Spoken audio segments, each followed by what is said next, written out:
नमस्ते बिहार, मैं हूं शुभ मिश्रा आपके साथ। चलिए करते हैं बुलेटिन की शुरुआत और पहली खबर आपको बिहार के नालंदा जिले से बताएं, जहां शुक्रवार से ही धारा 144 लगी हुई है। इंटरनेट सेवा ठप है और प्रशासन का कहना है कि कम से कम 4 अप्रैल तक इस पर पाबंदी जारी रखी जाएगी। यहां सड़कों पर सन्नाटा पसरा हुआ है। वहीं सांप्रदायिक हिंसा से जुड़ा एक नया वीडियो भी सामने आया है, जिसमें उपद्रवी बंद दरवाजे को तोड़कर आग लगा रहे हैं। यह वीडियो बिहार शरीफ के प्रमिला कॉम्प्लेक्स का बताया जा रहा है और उपद्रवी इतने हावी है कि किताब कॉपी के गोदाम को आग के हवाले कर दिया। कॉम्प्लेक्स में लगे सीसीटीवी में उपद्रवियों की तस्वीरें कैद हो गई है। न्यूज 18 इस वीडियो के सत्यता की पुष्टि नहीं करता है।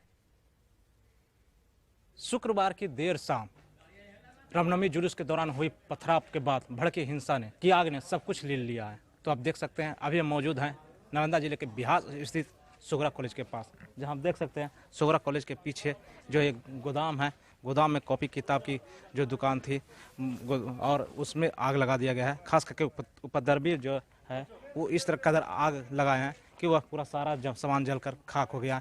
क्या घटना घटी उस दिन? घटना घटी है कि जैसे यहाँ जुलूस जो शोभा यात्रा निकला हुआ था, तो हम लोग तो दुकान बंद किए हुए थे, बंद करके घर चल गए थे। लेकिन कैमरा हम देखे कि मेरे दुकान में आग लगा हुआ है, तो कैमरा से फिर हम प्रशासन को लही थाना के पास गए, तो बोला कि जो नहीं उधर जाने नहीं दिया जाएगा। तो हम लोग जबरदस्ती किसी तरह से रात में हम लोग, हमारा बेटा या जो भी सब आया और उसके बाद हम देखे हैं तो आग बुझा के गए हैं। फिर कल फिर हल्का हल्का धुआं दे रहा था, फिर हम बुझवाए हैं। तो यहाँ पर क्या घटना घटी थी उस दिन, कैसे पता चला था?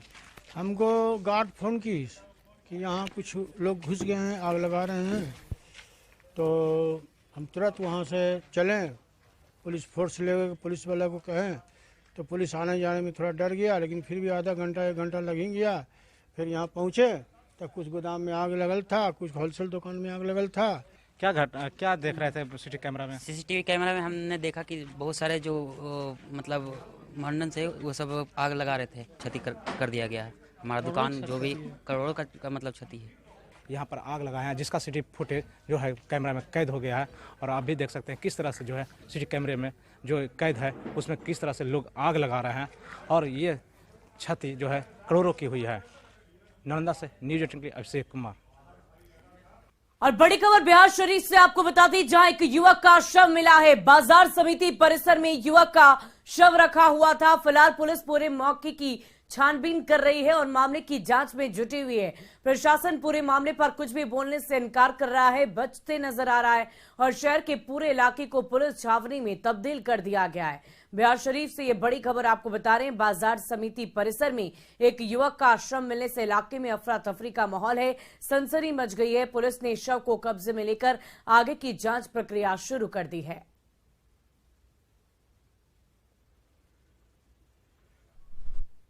अभी जानकारी नहीं है, अभी तो हम लोग आए ही हैं, तो हम लोग ने देखा है। अभी हम लोग एम्बुलेंस को बुलवा रहे हैं, आ रही है। तो मैं क्या ये 100 बॉडी है क्या? हम लोग देख रहे हैं, अभी हम लोग कार्रवाई कर रहे हैं, देख रहे हैं क्या चीज़ है। और नालंदा की डीएम और एसपी ने लोगों से शांति व्यवस्था बनाए रखने की अपील की है। डीएम एसपी ने एक वीडियो जारी कर कह दिया है कि किसी भी अफवाह के चक्कर में ना फंसे। कहीं भी पुलिस कर्मियों के साथ मारपीट की घटना नहीं हुई है। अफवाह फैलाने वालों के खिलाफ कड़ी और सख्त कार्रवाई की जाएगी। बिहार शरीफ में इस समय माहौल शांतिपूर्वक है। सभी जगह जो है लगातार पुलिस की गश्ती हो रही है, मजिस्ट्रेट्स तैनात हैं। किसी प्रकार की घटना आज नहीं हुई है। मैं सभी लोगों से अपील करता हूं कि शांति बनाए रखें। सभी नालंदा वासियों से हमारा अनुरोध है कि शांति बनाए रखें, किसी भी तरह की अफवाह पर ध्यान नहीं दें। पूरे बिहार शरीफ में शांति है और न ही जिले में कोई अन्य घटना हुई है। कई तरह की अफवाहें फैलाने की कोशिश की जा रही है, जैसे कि पुलिसकर्मियों को क्षति होना या हथियार लूटना। हम लोग स्पष्ट करना चाहते हैं कि किसी तरह की क्षति नहीं हुई है। कोई हताहत पुलिसकर्मी नहीं हुआ है, ना ही कोई हथियार गायब हुआ है। किसी व्यक्ति के गायब होने की भी कोई शिकायत अभी तक हमारे सामने नहीं आई है। और खबर सासाराम से, जहां रैपिड एक्शन फोर्स ने फ्लैग मार्च किया है। सासाराम के सहजलाल पीर क्षेत्र में जवानों ने फ्लैग मार्च कर लोगों से शांति व्यवस्था बनाए रखने की अपील की है। इस इलाके में 2 दिन पहले हुए उपद्रव के बाद भारी संख्या में पुलिस बल की तैनाती की गई। स्थानीय प्रशासन लोगों से लगातार सद्भाव बनाए रखने की अपील कर रहा है।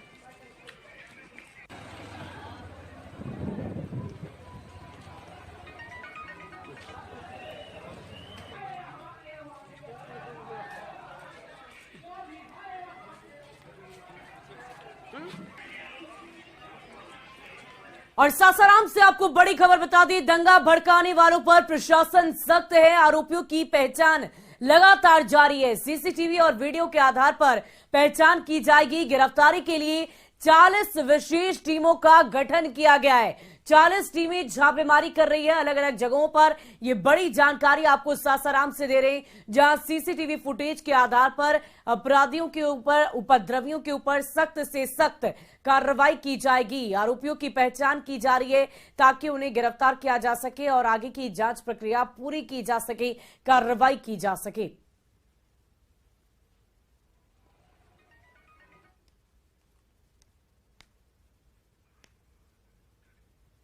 सासाराम और नालंदा में हुई सांप्रदायिक हिंसा को लेकर आरजेडी विधायक और पूर्व कृषि मंत्री सुधाकर सिंह ने हमला बोला है। सुधाकर सिंह ने कहा कि पुलिस को जितनी तेजी से कार्रवाई करनी चाहिए उतनी तेजी से कार्रवाई नहीं की गई।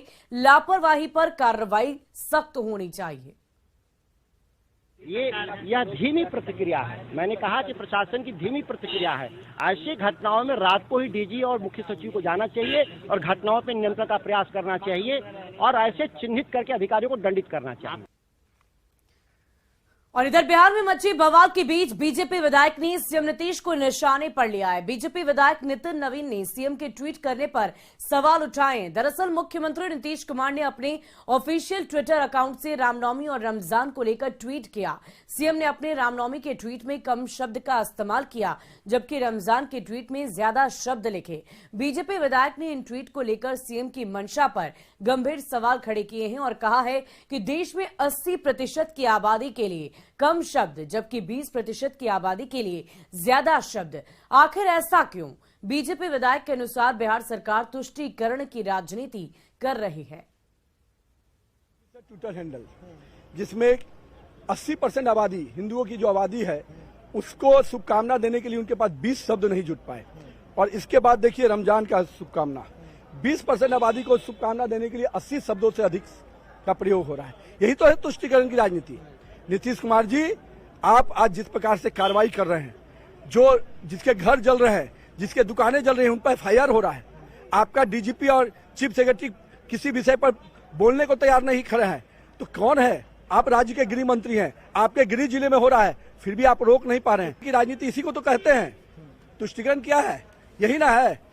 अगर सबके लिए बराबर आपके लिए मन में होता तो बराबर दिखता। और आरा से आपको बड़ी खबर बता दें, उत्पाद विभाग की टीम पर हमला किया गया है। हमले में 6 पुलिसकर्मी जख्मी हो गए।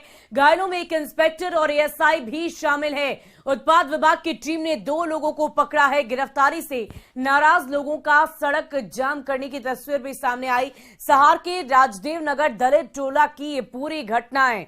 ये बड़ी जानकारी आपको दे रहे हैं। एक इंस्पेक्टर और साथ ही साथ पूरी टीम पर हमला किया गया है। ASI भी घायलों में शामिल है। पुलिसकर्मी कई जख्मी हुए हैं। टीम पर पूरी हमला किया गया और 6 पुलिसकर्मी के जख्मी होने की सूचना है। पुलिसकर्मी घायल हुए हैं। इंस्पेक्टर और ASI भी शामिल हैं। उत्पाद विभाग की टीम ने 2 लोगों को पकड़ा और गिरफ्तारी से ही नाराज होकर लोगों ने पहले सड़क जाम की और इतना ही नहीं, पुलिसकर्मियों पर हमला बोल दिया। नगर दलित टोला की ये पूरी घटना बताई जा रही है। ये बड़ी जानकारी आपको आरा से दे रहे हैं। ये तस्वीरें आपको नजर आ रही होंगी, एक्सक्लूसिव तस्वीर देखिए। उत्पाद विभाग की टीम ने 2 लोगों की गिरफ्तारी की और इसी से गुस्साकर, आक्रोशित होकर पहले तो स्थानीय लोगों के द्वारा सड़क को जाम किया गया और उसके बाद पुलिस कर्मियों को ही जख्मी कर दिया गया है, जिनमें ASI और भी कई लोग मौजूद हैं। कुल मिलाकर 6 पुलिसकर्मी जख्मी हुए हैं।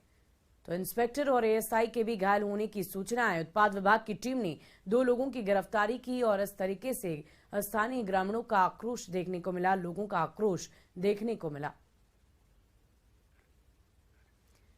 और छपरा से आपको बड़ी खबर बता दें, उत्पाद विभाग की टीम पर हमला किया गया है। उत्पाद विभाग का एक जवान जख्मी हो गया है। घायल अवस्था में उसे अस्पताल में भर्ती कराया गया। मशरक की शेखपुरा में उसके ऊपर हमला हुआ है। ये बड़ी जानकारी आपको दे दें, उत्पाद विभाग का एक जवान जख्मी हो गया है। छपरा से ये बड़ी खबर आपको बता रहे हैं। घायल जवान की हालत गंभीर बताई जा रही है। तो छपरा से ये बड़ी खबर, मशरक के शेखपुरा में हमला हुआ, एक जवान जख्मी हो गया है। उत्पाद विभाग की एक जवान के जख्मी होने की खबर सामने आई है। छपरा से ये बड़ी जानकारी।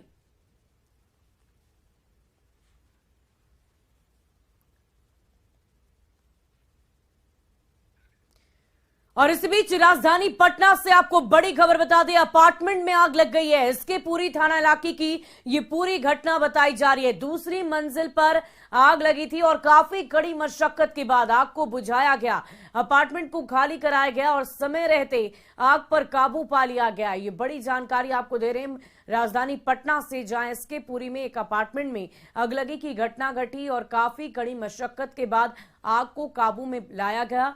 फिलहाल दूसरी मंजिल पर आग लगने की खबर सामने आई और काफी कड़ी मशक्कत के बाद आग को बुझाया गया। अपार्टमेंट को खाली कराया गया और समय रहते आग पर काबू पा लिया गया। ये तस्वीरें देख पा रहे हैं और इन्हीं तस्वीरों के जरिए आप समझ सकते हैं कि लोगों में अफरा तफरी का माहौल हो गया। सभी को वहां से बाहर निकाला गया ताकि आग की भयावहता और भी ज्यादा ना हो और लोग भी सुरक्षित रहें। इसी के मद्देनजर लोगों को सबसे पहले वहां से बाहर निकाला गया।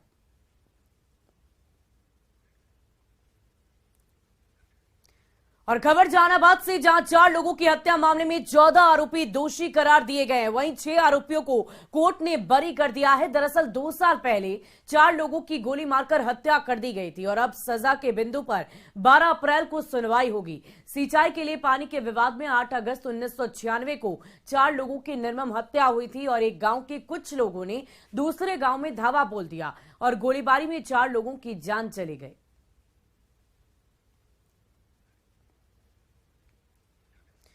और मधेपुरा से आपको बड़ी खबर बता दी, SH 58 पर भीषण हादसा हुआ है। 2 लोगों की मौके पर दर्दनाक मौत हो गई।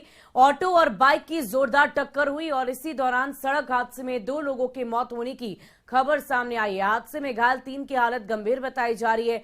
मौत की खबर से माहौल में मातम पसरा हुआ है। ये बड़ी जानकारी आपको दे रहे हैं मधेपुरा से, जहां SH 58 पर सड़क दुर्घटना में 2 लोगों की मौत की खबर है।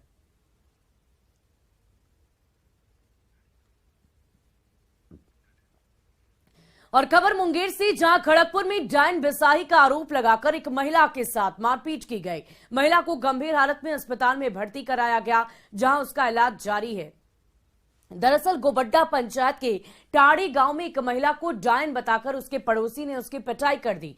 पड़ोसी ने अपने बेटे के पागल होने का आरोप लगाकर महिला को डायन बताया और उसे जमकर पीटा भी, जिससे महिला गंभीर रूप से जख्मी हो गई है। वहीं परिजनों की शिकायत पर पुलिस अब मामले की जांच कर रही है। मारपीट कर दिया कि आप डायन है, हमारा बेटा को उधरा दिए हैं और ठीक कर दीजिए तो वो लोग जो है ईटा से मारा है, कपार फोड़ दिया है। कपार में चोट लगने के वजह से नाक से ब्लड आ गया, नाक पर भी एक अधड़ा मारा हुआ है, अभी नाक पर कटा हुआ है। और अगली खबर गोपालगंज से आपको बता दें, जहां करोड़ों रुपए की शराब पर बुलडोजर चलाई गई है। बलथरी चेक पोस्ट और सबैया हवाई अड्डा पर हजारों लीटर देसी और विदेशी शराब की बोतलों को कानूनी प्रक्रिया के तहत नष्ट कर दिया गया। एसपी ने कहा है कि मार्च महीने में जिले भर में शराब तस्करों के खिलाफ अभियान चलाकर बड़ी कार्रवाई की गई। इस कार्रवाई के दौरान विभिन्न थाना क्षेत्रों से हजारों लीटर देसी और विदेशी शराब जब्त किए गए थे। साथ ही 750 लोग को गिरफ्तार भी किया गया था।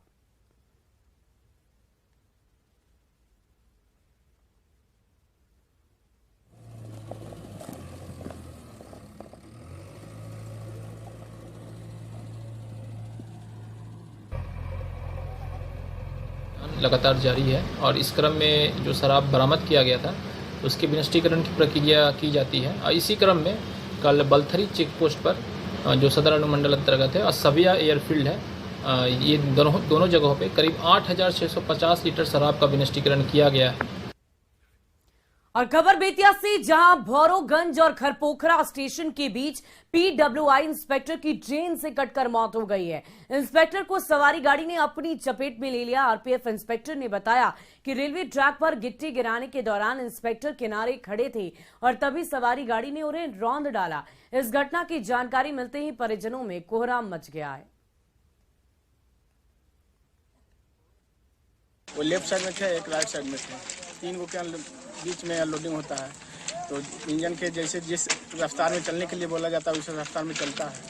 तो ब्लास्ट अनलोडिंग होते जा रहा था और उधर से अपोजिट साइड से एक ट्रेन आई लोकल और अब पता नहीं चला, उसमें झटका लग गया। और पूर्णिया से आपको बड़ी खबर बता दें, 4 गांव में भीषण आगलगी की घटना घटी है। 1 दर्जन से अधिक घर जलकर राख हो गए, लाखों की संपत्ति का नुकसान हुआ है। कड़ी मशक्कत के बाद आग पर काबू पाया गया। बताया जा रहा है कि आगलगी की पहली घटना टोली पंचायत के मंझेली गांव की है, जहां आग लगने से 5 घर जलकर राख हो गए और इस आगलगी में करीब 5 लाख की संपत्ति जलकर नष्ट हो गई।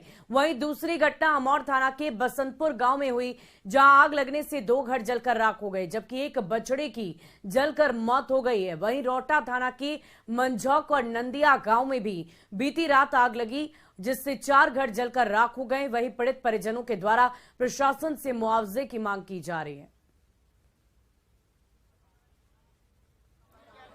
तो 4 गांव में भीषण आगलगी की घटना घटी है। ये तस्वीरें देखकर आप आग की भयावहता का अंदाजा लगा सकते हैं।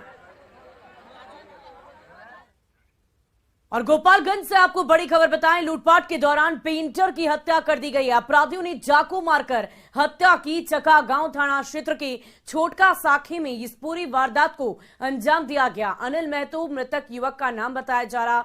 पुलिस फिलहाल शव को कब्जे में लेकर जांच में जुटी हुई है।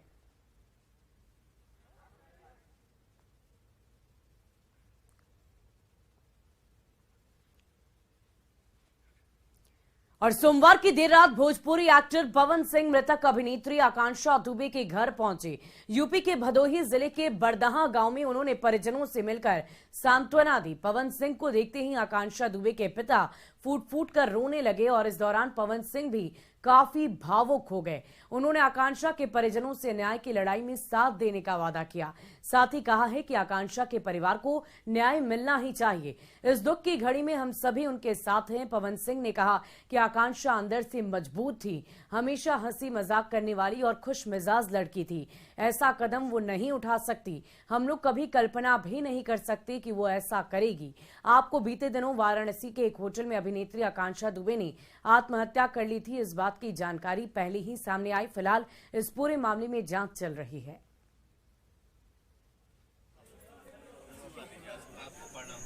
देखिए, हम लोग बोलते हैं भोजपुरी इंडस्ट्री एक परिवार है, तो हमारे परिवार की एक सदस्य हमारे बीच आज नहीं है, तो सरकार से हम यही कहेंगे, गुहार करेंगे कि उस लड़की के साथ न्याय हो और इस परिवार के साथ न्याय हो। और साल 2024 की लड़ाई अब पोस्टर वॉर तक आ पहुंची है। पटना की सड़कों पर लाल किले के साथ मुख्यमंत्री नीतीश कुमार के पोस्टर लगे हैं, जिसमें लिखा है कि देश आपका इंतजार कर रहा है। वहीं इस पोस्टर वार पर सियासी पलटवार भी लगातार जारी है।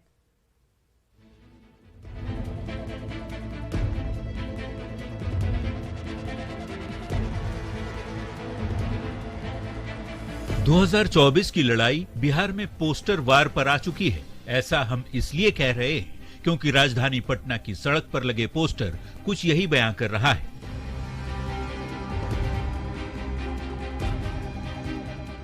Poster JDU MLC Khalid Anwar ने लगवाया है।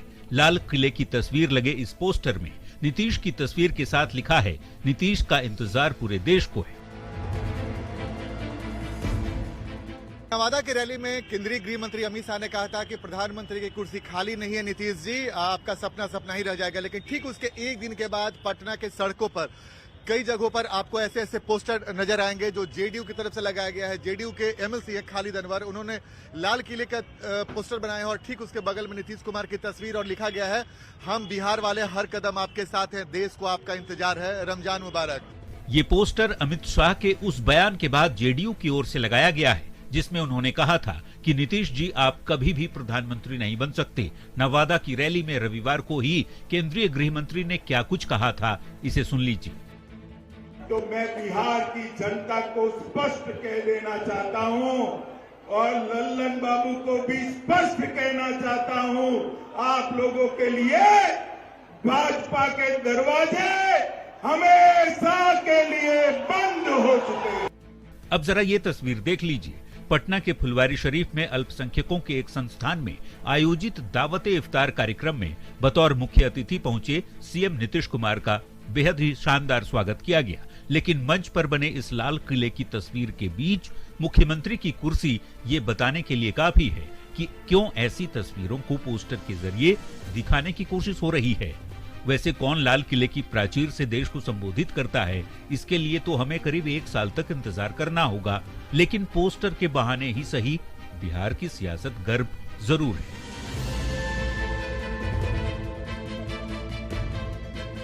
न्यूज 18 के लिए पटना से आनंद अमृतराज के साथ रवि एस नारायण की रिपोर्ट।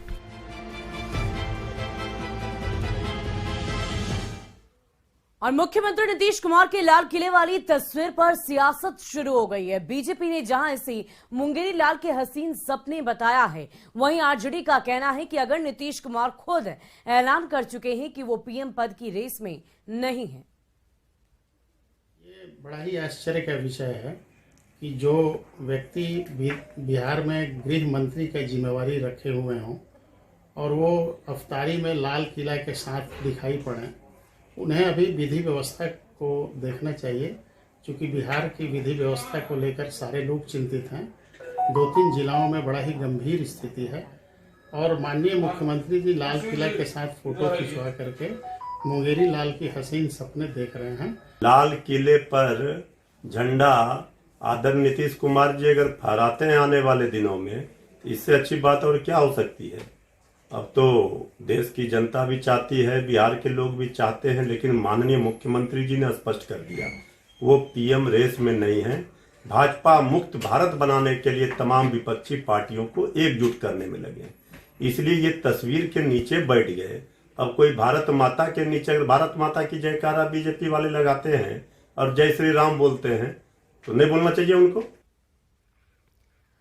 और प्रधानमंत्री नरेंद्र मोदी ने मुंबई में नीता मुकेश अंबानी कल्चरल सेंटर के उद्घाटन के लिए नीता अंबानी को बधाई दी है। पीएम ने देश की कला और संस्कृति को लोकप्रिय बनाने के उद्देश्य से अंबानी परिवार द्वारा किए जा रहे प्रयासों का नेतृत्व करने के लिए नीता अंबानी की तारीफ भी की है। हम आपको बता दें कि 31 मार्च को मुंबई में नीता मुकेश अंबानी कल्चरल सेंटर का आगाज हुआ था और इस खास मौके पर देश और दुनिया की कई बड़ी हस्तियों ने शिरकत की। नीता मुकेश अंबानी कल्चरल सेंटर को उन सुविधाओं और विजन के साथ लॉन्च किया गया है जिससे भारतीय कला और सांस्कृतिक क्षेत्र को एक नई पहचान मिलेगी। संगीत, कला, फैशन, नृत्य और गायन सहित हर विधा को यहां मंच मिलेगा ताकि भारतीय कला को वैश्विक मंच से जोड़ा जा सके।